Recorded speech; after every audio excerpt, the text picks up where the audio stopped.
Hey Hello. guys, welcome back. Episode 12. 12. So We had a minor pause tornadoes and the like. and tornado of back to summer break. Yeah, kids are home now. Yeah. So we're recording late at night instead of early in the morning. Which is also why we will Flip flop. probably not as be as exuberant as you're used to. Hopefully we won't because we'll wake everybody up. Yeah. So a priest, a Baptist minister, and a rabbit walk into a bar. Mm-hmm. Bartender looks over at the Catholic priest because he knows him. Catholic priest looks over at the Baptist minister because he knows him. It's a little inside joke right there, right? Baptist minister looks back at the bartender. Bartender looks over at the rabbit. Rabbit looks over at everybody and says, "Don't blame me. Autocorrect."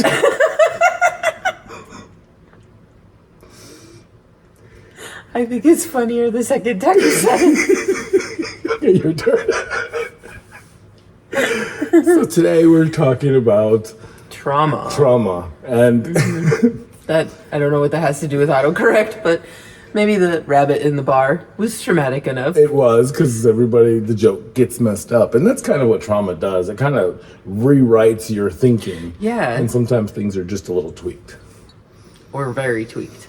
Mostly just a little bit. Yeah, but it's a trajectory. Yeah, because it doesn't take much for something just to completely go off the rails. It doesn't take a lot. So if you break a railroad track, it doesn't take a lot of that railroad track to be broken for everything to be catastrophic. Right. However, sometimes it's just something small that can be patched really quickly, but you have to acknowledge that it's there. You have to address it. Number one. So Step one of trauma recovery. So the reason we're talking about this, and I just kind of want to shout out, and I won't say a name, but a gentleman in our group just experienced something really traumatic. His wife did, so we won't go into that. You can kind of imagine what that would be, but he's been seeking help, and I was just having a conversation with him and asked him what do you think our next topic could be, and he said healing from trauma. And Rachel's okay with talking about that, but it's such a big topic, so there's no way in these few minutes that we're going to cover everything. Mm-mm. But hopefully we'll give you some of the vocabulary words and some of that ways to Google search things. Yeah, so you can search it out, Yeah. and hopefully you can find a good way or a good way out of your trauma, or at least a path to work through it. Yeah. Or if you have more questions to ask us. Yeah, for sure. We'll do another episode, or Yeah, if we maybe get enough even questions. interview people. Yeah, I if keep you- calling for people to come on the show as nobody's called me back yet. People are scared. Not a lot of people like to put themselves out there, but I know. It took me a long time. but we're here. So, if you do a simple Google search for healing from trauma, don't look for trauma. It's going to tell you all about it, and it's going to show you stuff. Yeah. I think you need to Google stuff like Recovery. healing, and find those things that are not trying to blame other people. So, do you Yeah. want to start with? You said acknowledgement. Yeah. So I'm gonna let you go. Well, I mean, there's like a little 4-step to-do list on where you're at. You can write down if you want, just kind of spitballing here. You can write down every single trauma that you remember.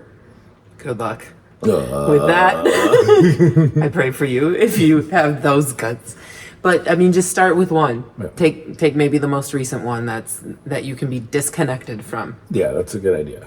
Be disconnected from it, or at least like the trauma could have been something like stubbing your toe. Yeah. Start there. Yeah, something that you can disconnect yourself from pretty easily, and look at objectively, and then there's kind of just like a 4-step checkpoint to see where you're at in that process of recovery. So if the first step is acknowledgement, if you've acknowledged that what occurred to you was a trauma, Right. then you've already completed step number Right. 1. Congratulations. Yay! You get to clap into step 2. And did you complete step 2? Did I complete step 2? What is step 2? What is step 2? It's on the list.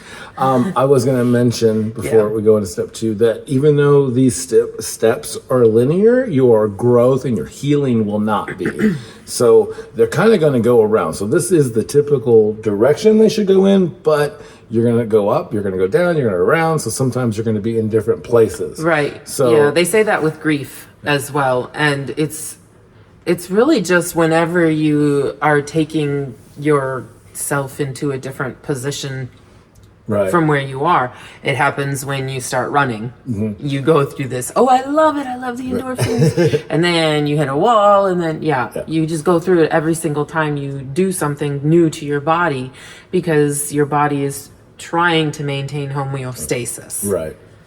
So you talked about acknowledging that you have a problem, and that goes into the second step, because the second step, you really can't do the first step until you do the second step, and that's finding a safe place or feeling safe. So if you don't feel safe, you can't really acknowledge it. So that's why I said it's not really linear. Right, It's not really linear, because you have to acknowledge it. You have to find that person, that pastor, that minister, that therapist, whatever it is, that person that you can confide in, but that person has to be a safe person. So the first thing you're going to seek, once you've acknowledged that you have trauma to yourself, seek someone that's safe that you can share that with, and then they can push you through and help you through that to the next stage. Yeah.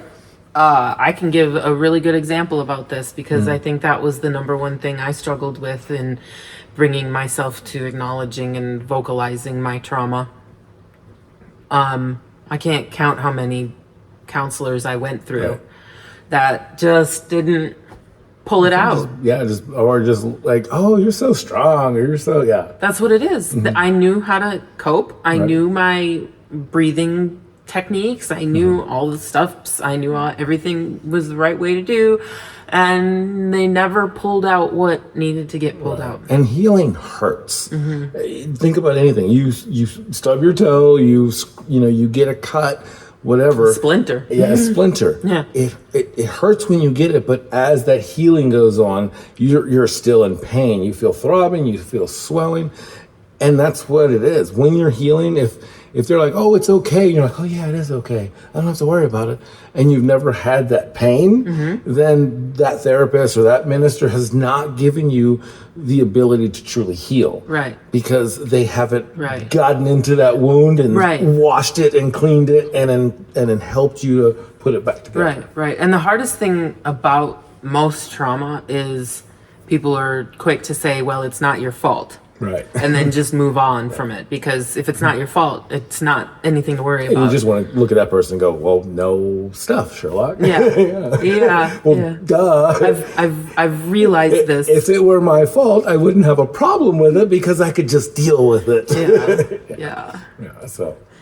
So safety is really important, and sometimes it takes a really long time to really see where that safe place is. For sure. Because of walls that you've put up or things like that. But safety is definitely the hardest step of trauma. Yep. So number 3? I have to look at the notes again. Ooh. I don't have them memorized. I think that was pretty slick. I was able to kind of slick it in there and move it into the next one. So once you have a safe place. Oh, you did it too. What? Yeah, you barely looked down at your phone. That was great. I wouldn't have to edit anything. Oh, okay. I'm gonna leave. We'll just keep talking about it though. No, that's cool. No, you did it. You like slicked. Yeah, that was good. Thank Check you. your notes. That was like communication speech 101. Check your notes and keep talking. Yeah. Rewind and check that out. Okay. All right. Go ahead. I'm sorry. So step 3. Yes. Acknowledgement, safety. Step 3 is being able to actually process. Yeah. So I think part of the problem with processing is you are stuck at the age it happened. Right. When you are processing at the beginning. Right. So if you were traumatized when you were 5 years old, that kindergarten teacher did something. My kindergarten teacher was beautiful. I loved her. Miss Newsbickle. God rest your soul. I'm sure she's up there somewhere because I'm old. If she's not, I hope she's doing good. But let's say you had a traumatic experience with that teacher. Well, every time you have a traumatic experience, you're going to become that 5-year-old in front of that large teacher. And there's no way you're ever going to really be able to speak to that teacher because she's always going to be imposing and you'll go right back to that spot. Yep. So 100%. I should have said my first grade teacher. Because she was a little but more... we won't go there. Yeah, she had the pad on. You started to get a little lippy then. For sure. Oh. So yeah, and God, you know... Yeah, she was almost dead when I had her, so I know she's there. Okay. Speaking of trauma, I pray for all my teachers, even the ones that I didn't like. That's good. That's good. That's good. Yes. And things happen to us naturally. Every milestone, you know, at age 18, we get thrown out into the real world, even though most of us have already experienced it, and it wasn't really that big of a step for people of trauma. You should say that. POTs, people of trauma. Large number of people who join the military have had traumatic experiences in their life. That's why they don't value their own lives as much, and they're able to say, yeah, I'll go ahead and sign this over. I don't mind going to die. It's no big deal. So that was definitely my situation. I didn't value my own life. Self-preservation isn't... I was like, let's jump out of a helicopter. Yay! Not anymore. Right. So, ouch. Good morning. And so, processing is a really difficult step because you have to do it with each trauma, and you have to start at each age that you encountered the trauma or where you stopped processing for whatever reason. For sure. Like my shirt that says Memento Mori. I mispronounce that every time, but and your shirt that and my shirt that says Save the Humans. It's a pro-life bear.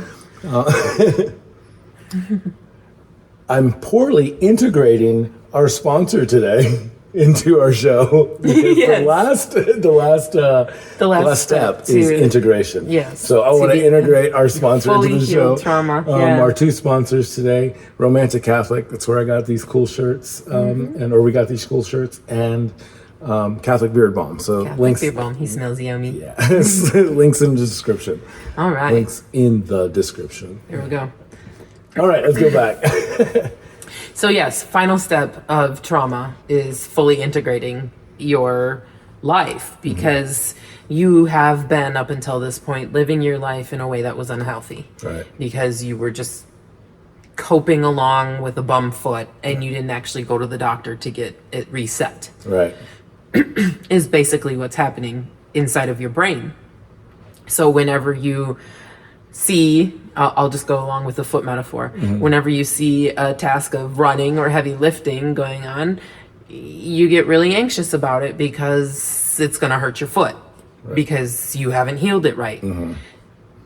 A lot of that can translate into, you know, a trauma that happens to you from childhood or the army or something, or college, or you know, like when you said good morning, you know, I automatically assume that when I wake up I am just gonna not feel good. He takes 2 hours before he wakes any human up. Just because I got to get moving and stuff. And I mean, if my adrenaline's pumping, I can get something done, but most of the time I'm just like in this incredible amount of pain. However, not every day. Sometimes as soon as I open my eyes, I'm just like, oh, the pain's coming, and then it doesn't.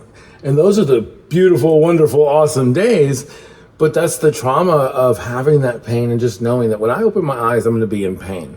And when you live your life in trauma, that's it. You know, when you open your eyes, you're experiencing that trauma, and every now and then, you don't experience it for a day or two, or maybe a week, or maybe a month, a year, and then it comes right back. And trauma can just come in waves. I think about, and I'm not a fan of Stephen King's politics and stuff because he's kind of a whack job. But art is art, but I think. He was a great author. I read the book Misery when I was in high school, which you shouldn't read Misery when you're in high school. But just I can still, now that I have to deal with chronic pain, the imagery that he used with these oceans coming back and forth, and when he was being tortured in that bed. Misery is a really good book, but when you're talking about trauma, I mean it's a scary book. But there's not the movie, the book. It just describes this ocean and these pillars and the buoys and then going up and down, and in the book he's not taking the medication because he's hiding it and he's trying to get away. And no, actually, I'm sorry, it's the opposite. In the movie he's not taking it and he's hiding it. In the book he needs it. I mean, he's got to have the medication. So they changed that. So you have to look at the book or read the book to really get the sense of that trauma, of that pain. Right. And this person, I mean, most people know the story, but this person who's got him held hostage, and he's, a really great book to understand trauma. Yeah. Through the eyes of this character. So, yeah. Can I psychologicalize you for a second? Please. What made you think you had to caveat a book you read when you were 16 years old? Wait, what? You told people you shouldn't read Misery at 16 years old. Because you shouldn't. How did you get a hold of it, and why did you stick through it? Was it because you were traumatized as a child and you thought that was an escape from something that was real? Yeah, it really could have been. It was the book. I mean, you were able to handle something like that. I was crazy. And I shouldn't have, at that age. I think I was probably maybe a little younger than 16 when I read it. I was probably about 16, 17. Yeah. Makes sense. But I haven't read a lot of fiction books. Most of the books I read are diaries, and history books, but very few books. But that one's one that definitely sticks with me. Like the imagery he uses in it. And I'm not a fan of Stephen King. Like, I don't think any of his other books ever kept my attention. Like, I read a couple pages and that was it. But Misery just, I read all of the Green Miles. Yeah, so I couldn't even read Green Mile. I read like part of one. So I loved that character that just took on and went out into the dust. I can't remember what it was, but you guys have to go and search out who the actor was supposed to be or who they wanted the actor to be in the Green Mile. And it was, I can't remember who it was, but if you Google it and find out who it was, you'll be like, there's no way it could have been him. And then I found $20. Yeah. No, who's the actor? Which one? The big guy. He passed away. Yeah. Oh. It's like John Michael something. He's an awesome actor. Anyway, he's not that big. And apparently they had to put all these camera tricks and everything, but the dude is like, he's just like this huge, it's pretty cool. Yeah, I'm sorry. I'll cut this out. So we are at wrapping it up. Okay. In a nice little bow. Okay. We were talking about processing. We are integrating. We are integrating everything into the end and weaving it all together at the end as a nice little basket. So what does it mean to be fully integrated? That means you acknowledge that you have this trauma. When it comes back, you have to constantly acknowledge it. Let's process it in real time. Let's give a concrete example. Okay, so let's talk about getting lost at the state fair. Yeah, that was traumatic for everybody. For sure, a few years ago. Yeah, and our kids still talk about it. They are still processing their trauma, and that is okay. That's a good one. So we are. I'll set the scene. We are looking at a chicken coop. Mm-hmm. They had to have been like 4 and 5, right? And you could walk through the chicken coop from this side and go out the other side. And the kids did. They went through the chicken coop. It was dark. We walked around, and they were gone. Disappeared. Completely gone. We were freaking out, yelling, screaming. I ran that way, you ran that way. We got cops and firefighters. It was literally and gone. I mean, it was just 30 seconds at the most. I mean, we were walking around to meet them on the other side. But I do remember before we even got into the park, like rewind, we had a conversation with them because we knew it was going to be a very busy place and they were young kids and they weren't tethered to us anymore. And so we had the specific conversation. If you do get lost in the unfortunate event, because you can't just hide these things from your kids thinking that they're not going to happen. Side note. Anyways, in the event that you do get lost, you don't find mom and dad when you look around the corner, these are the people that you need to look for. And the first thing that came to my head was find a mom. Find a mom with kids. Because as soon as you do and you say, I can't find my mom and dad. They're going to... And second, dad with kids. Someone with children. Then look for the uniforms. Because the uniforms don't always know what they're doing. Right. Unfortunately. And it's just the reality. But a mom or a dad, they know what they're doing. And if you model what a mom and dad are supposed to look like, then they will recognize that out in the public. You know, they're not going to go to the mom and dad they shouldn't. Right. So, and we know who those are. We know who those people are. Yes. So, unfortunately. So we talk about that. We do. Every time we go to State Fair. Or a large place. Our daughter will be like, remember that time we got lost? And she did. She found a mom, and then they found the security. And it probably all took about 5 minutes in real life, but for us, it was like 2 hours. And those kids can just tell you every second of it. Yeah, no, I think I covered more ground on that State Fair in those 5 minutes than I did the entire day. Yeah, but so did like every other mom and dad around. Because the second they realize there were kids missing, it's amazing how a community will immediately come together and be like, oh, this is serious. So, I mean, that's what this channel is for. It's like, we've had some issues, we've got some education, we want to share with you guys so you can go off in the community and share it and do those things. Learn from our mistakes. And make your mistakes and teach other people. That's the whole point of everything, right? Yes. I love the metaphor of my glass ceiling being somebody else's floor. So don't break it. Reinforce it. So that way it can be built on top of. That breaking it, that's a loser. So that's kind of like climbing the ladder and then not letting anybody else climb it. You're throwing the ladder off the wall. So I like that metaphor. Reinforce it. Make it stronger. Make it a glass cathedral. I'm going to put color in it. Well, let's not go that far. So do you want to tell the other joke as we end the show today? Sure. Just so we can end on a high note? Speaking of high note, what do you call a stoner, a Jedi, and a doctor? What do you call a stoner, a Jedi, and a doctor? Are we going to say it? Sure. All right. Blunt force trauma. Good night. Until next time, work hard. Be kind. And have fun.